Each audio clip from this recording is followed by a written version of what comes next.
مجھے سیدھے ہاتھ میں دیا گیا، میرا اعمال نامہ پڑھو، میرے مضامین میں میرے نمبر دیکھو، توحید کے مضمون میں میرے اتنے نمبر ہیں، صلاۃ کے موضوع میں میرے اتنے نمبر ہیں، زکوٰۃ کے موضوع پر، حج کے موضوع پر، اخلاقیات کے موضوع پر، معاملات میں، حقوق العباد میں، حقوق اللہ میں کتنے فیصد نمبروں سے میں نے کامیابی حاصل کی، آؤ میرا رزلٹ کارڈ پڑھو۔ جیسے بچے خوشی کے ساتھ دادا جی کے پاس جاتے ہیں، بڑے ابو یہ ہے میرا رزلٹ کارڈ، پھر دادی کے پاس جاتے ہیں، نانی کے پاس جاتے ہیں، شام کو ابا گھر آئے ابو کو بتاتے ہیں، الغرض پھر چاچے کو دکھاتے ہیں، کبھی ماموں کو، کبھی خالہ کو، اپنے ان محترم رشتوں کو بچے خوشی کے ساتھ دکھاتے ہیں، میں کامیاب ہو گیا۔ اور اگر ایسا نہ ہو تو بچے ذرا سا تیز ہوں، رپورٹ کارڈ بار پھاڑ کے آ جاتے، کہتے ملا ہی نہیں کارڈ۔ ایسا ہی ایک منظر 3 مرحلے فرمایا، پل صراط، میزان اور یہ اعمال نامے کی تقسیم، سیدھے ہاتھ میں یا بائیں ہاتھ میں، الٹے ہاتھ میں۔ فرمایا یہ سب مرحلے آسان ہو جائیں گے ادھر اگر کامیابی حاصل ہو گئی۔ اپنی پلاننگ میں، اپنے تدبیرات میں اس مرحلے، اس منزل کو بھی شامل کیجئے۔ یہ ہے کامیابی کا سر فارمولہ۔ باقی دنیا کی کامیابیاں جن کا میں نے شروع میں ذکر کیا، جو ہم چاہتے ہیں کچھ حاصل کر پاتے ہیں، کچھ حاصل نہیں کر پاتے، جو حاصل کر پاتے ہیں وہ سب دھری کی دھری یہی رہ جاتی ہے۔ وہ سارا پروٹوکول، وہ سارے اعزازات، وہ سارے میڈلز، وہ ساری تعریفات، ساری شیلڈ جتنی بھی حاصل ہوئی ہیں، کامیابی کے سارے تمغے، کامیابی کے سارے تمغے سب باہر رہ جاتے ہیں۔ اکیلے نے جانا ہے، اکیلا آیا تھا، اکیلے نے جانا بھی ٹھیک ہے۔ یہ ہے وہ کامیابی جس کے حصول کے لیے اللہ رب العالمین نے ہمیں بھیجا، کہ وہ تمہارا آبائی گھر ہے جس کا نام جنت ہے، وہ تمہارے باپ دادے کا گھر ہے، وہ ہے تمہارا آبائی وطن اور گھر۔ جس طرح ہمیں اپنے آبائی گھر سے بڑی محبت ہوتی ہے، ان کے ورثے سے ہمیں پیار ہوتا ہے، ان کی کچھ چیزوں کو ہم سنبھال کے رکھتے ہیں، یہ ان کی نشانی ہے۔ جنت بھی ہمارا آبائی گھر ہے، اس پہ حق آپ کا اور ہمارا ہے، اہل ایمان کا ہے۔ اہل ایمان کون سے؟ جو اللہ اس کے رسول کی سچی تابعیت داری کرنے والے۔ تو اس کامیابی کی جستجو کرنی ہے، اس کامیابی کو تلاش کرنا ہے جو حقیقی کامیابی ہے۔ فرمایا فَمَن ثَقُلَتْ مَوَازِينُهُ فَأُولَئِكَ هُمُ الْمُفْلِحُونَ۔ فرمایا اس میزان کے موقع پر جس شخص کی نیکیوں کا پلڑا بھاری ہو گیا، یعنی کہ زمین کے ساتھ لگ گیا اور گناہوں کا بوجھ اس کا کم ہوا اور وہ پلڑا اٹھ گیا، فَأُولَئِكَ هُمُ الْمُفْلِحُونَ، اصل فلاح پانے والے یہی لوگ ہیں، کامیاب اور کامران ہونے والے یہی لوگ ہیں جن کی نیکیوں کا پلڑا بھاری ہو گیا۔ وَمَنْ خَفَّتْ مَوَازِينُهُ فَأُولَئِكَ الَّذِينَ خَسِرُوا أَنفُسَهُمْ، اور جن کے گناہوں کا پلڑا بھاری پڑ گیا، جنہوں نے گناہ زیادہ کیے، بدعمالیاں زیادہ کی ہیں، نمازیں انہوں نے زیادہ چھوڑی ہیں، کم پڑھی ہیں، زیادہ چھوڑی ہیں، الغرض اعمال کے اندر برائیاں اور نافرمانیاں زیادہ ہیں، نیکیاں بہت کم ہیں یا نہ ہونے کے برابر ہیں، جس کی وجہ سے گناہوں کا پلڑا بھاری پڑ گیا، نیکیوں کا پلڑا اٹھ گیا ہلکا ہونے کی وجہ سے، گناہوں کا پلڑا دب گیا اور بیٹھ گیا زیادہ ہونے کی وجہ سے۔ فَأُولَئِكَ الَّذِينَ خَسِرُوا أَنفُسَهُمْ، یہی وہ لوگ ہیں جو دنیا میں بڑے کامیاب تھے، کامیاب اور کامران لوگوں میں ان کا شمار ہوا کرتا تھا، بڑے نامور اور قدآور شخصیات میں ان کا شمار ہوا کرتا تھا، لیکن قیامت کے دن سب سے بڑھ کر خسارہ پانے والے، نقصان اٹھانے والے، سب سے زیادہ گھاٹے کا شکار یہی لوگ ہوں گے جن کے اعمال نامے میں کچھ نہیں ہوگا۔ فرمایا لا یستوی اصحاب النار واصحاب الجنہ، اصحاب الجنت هم الفائزون۔ آؤ قرآن بتاتا ہے کامیاب کون ہیں۔ فرمایا کہ اہل النار اور اہل الجنہ برابر نہیں ہو سکتے، جنت والے جہنم والے برابر نہیں ہو سکتے۔ اللہ رب العالمین کی میزبانی میں اللہ کی جنتوں کے مہمان جو ہے ایک طرف، اور دوسری طرف جہنم میں جلنے والے، سزا پانے والے۔ لا یستوی اصحاب النار واصحاب الجنہ، یہ دونوں بھلا برابر کیسے ہو سکتے ہیں؟ جس طرح دنیا میں آپ دیکھتے ہیں اندھا اور بینا برابر نہیں، دھوپ اور سایہ برابر نہیں، جاہل اور عالم برابر نہیں، اس طرح فرمایا کہ یہ جنت والے لوگ اور جہنم میں جانے والے کس طرح برابر ہو سکتے ہیں؟ اصحاب الجنت هم الفائزون، اصحاب الجنہ جو ہے جنت والے لوگ ہی بالآخر کامیاب ہونے والے ہیں۔ اللہ رب العالمین کے ہاں کامیابی، کامرانی کا جو معیار ہے وہ جنت کا داخلہ ہے، وہ جنت کا حصول ہے اور جنت کا داخلہ ہے۔ فرمایا فمن زحزح عن النار وادخل الجنة فقد فاز۔ قیامت کے دن فرمایا جو جہنم سے بچا لیا گیا، جسے جہنم کی لو بھی نہ لگی، جہنم کی جس کو آگ بھی نہ لگی، اور وہ جہنم سے بچا کر جنت میں داخل کر دیا گیا، فقد فاز۔ اصل کامیاب یہی آدمی ہے، کامیاب یہی ہونے والا ہے جسے جنت کا داخلہ نصیب ہو جائے۔ ایک اور مقام پہ اللہ رب العالمین نے فرمایا فالذین آمنوا به وعزروه ونصروه واتبعوا النور الذی انزل معه اولئک هم المفلحون۔ قرآن بتلاتا ہے کامیاب کون ہے۔ دنیا کی کامیابیاں اپنی جگہ پر، دنیا کی ترقی اپنی جگہ پر، لیکن وہ چند سالوں کے لیے ہے، وہ چند ہفتوں کے لیے ہے، چند مہینوں کے لیے ہے، یا کہہ لیجیے چند سالوں کے لیے ہے۔ جب تک یہ جسم و جان کا روح اور یہ سلسلہ باقی ہے، وہ کامیابیاں اس وقت تک انسان کے کام آتی ہیں۔ وہ تمغے، وہ میڈل، وہ انعامات، وہ شیلڈ، وہ ساری کی ساری اس وقت تک انسان کی پہچان ہے جب تک انسان کی زندگی ہے۔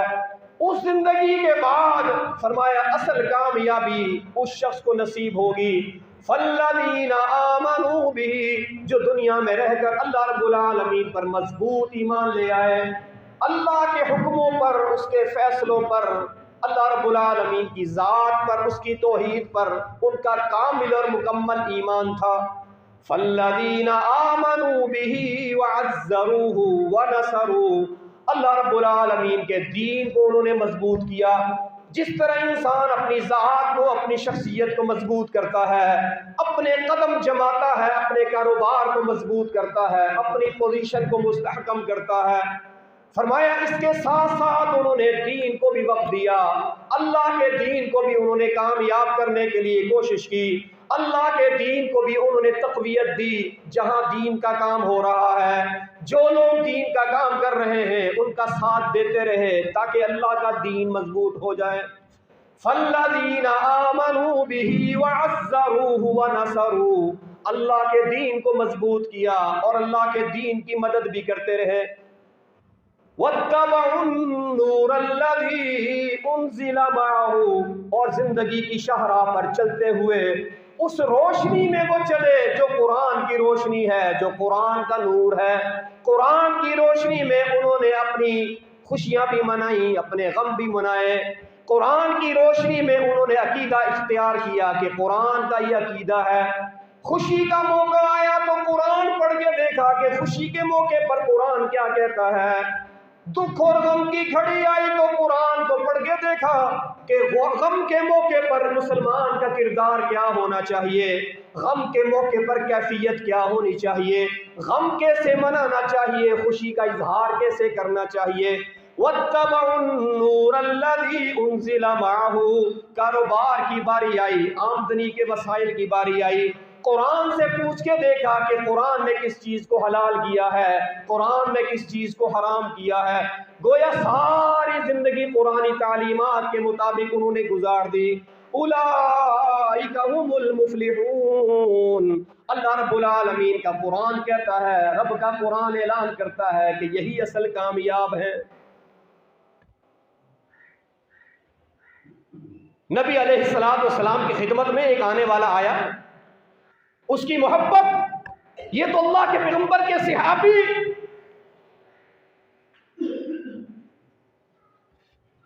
آ کر عرض کرنے لگا، یا رسول اللہ صلی اللہ علیہ وسلم، واللہ انی لا احبک من کل شیء، واللہ انی لا احبک من نفسی و مالی. اللہ کی قسم، آپ کی ذات مجھے کائنات کی ہر چیز سے زیادہ محبوب ہے، حتیٰ کہ میری جان سے بھی زیادہ، میرے مال، میری اولاد سے بھی زیادہ آپ مجھے محبوب ہیں.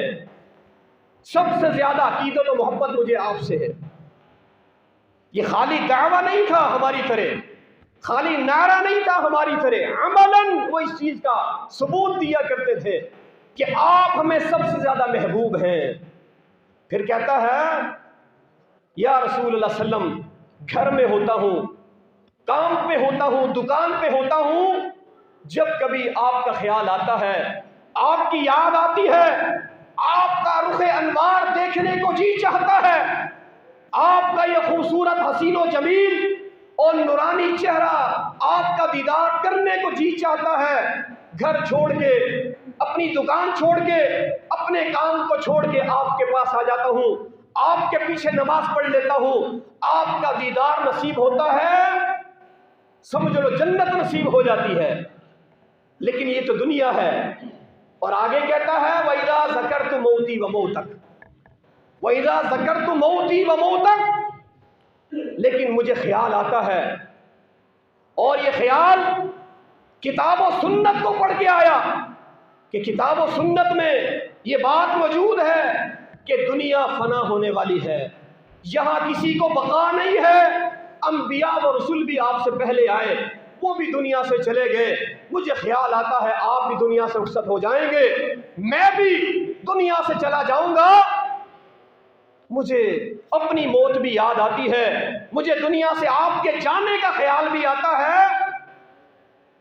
پھر ایک وہ دن بھی آئے گا جب رب کی عدالت لگی ہوگی، میدان محشر ہوگا، اور جنت اور جہنم کے فیصلے ہوں گے. وَأَنَّكَ إِذَا دَخَلْتَ الْجَنَّةَ رُفِعْتَ مَعَ النَّبِيِّينَ وَالصِّدِّيقِينَ.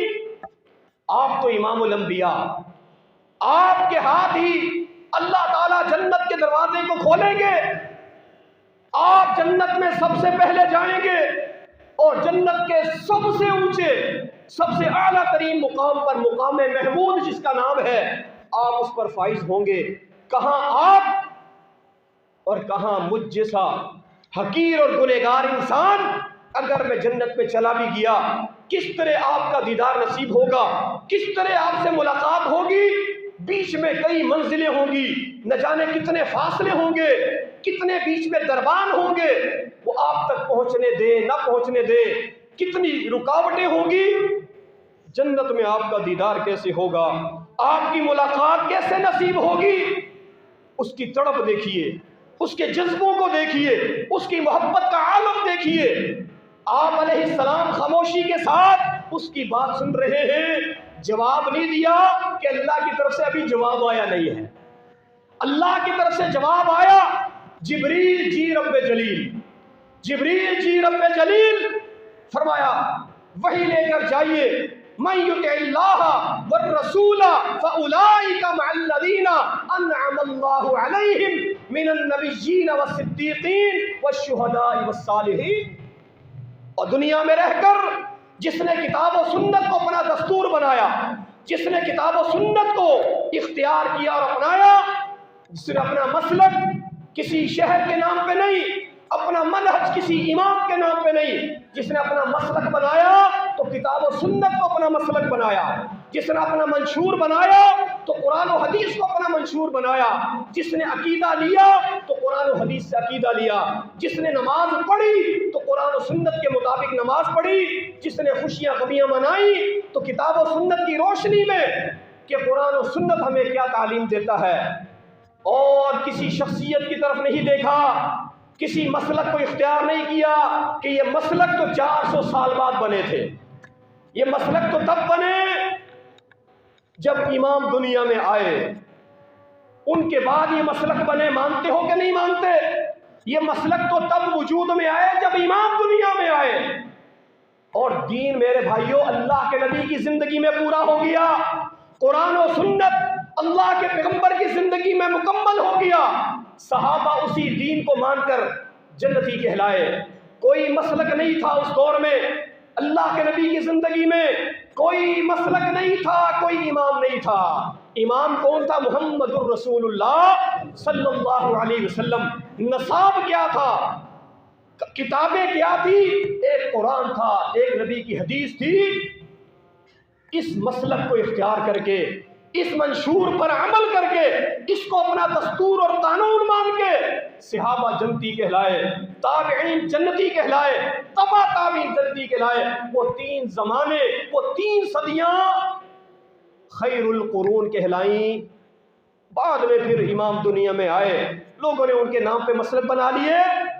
فرمایا جنہوں نے اپنا مسلک کتاب و سنت کو بنایا، یہ قیامت کے دن انبیاء کے ساتھ، صدیقین کے ساتھ، صالحین کے ساتھ، شہداء کے ساتھ ہوں گے، علیحدہ نہیں ہوں گے، کوئی نچلے درجے پہ نہیں ہوں گے۔ اللہ کریم ان نبیوں اور پیغمبروں کی رفاقت نصیب فرمائے گا۔ وَحَسُنَ أُولَٰئِكَ رَفِيقًا، کتنی بڑی کامیابی ہے، کتنی بڑی سعادت ہے، نبیوں کا ساتھ نصیب ہو جائے۔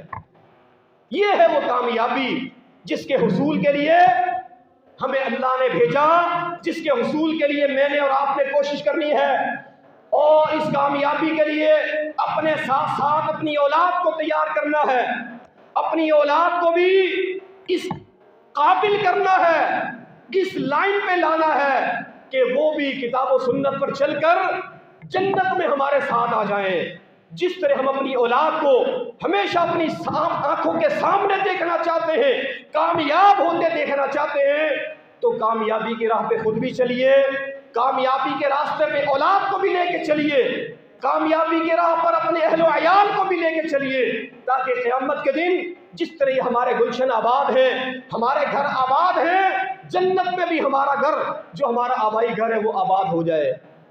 اس کامیابی کے لیے عزم کیجئے، اللہ سے عہد کیجئے، اللہ سے وعدہ کیجئے، کوشش کیجئے، محنت کیجئے اخلاص کے ساتھ۔ اللہ تعالیٰ ہم سب کا حامی و ناصر ہو، اللہ توفیق دے، اللہ جب تک زندہ رکھے اسلام پہ زندہ رکھے، اللہ پاک جب بھی موت دے ایمان اور شہادت کی حالت میں موت دے۔ وآخر دعوانا ان الحمد للہ رب العالمین۔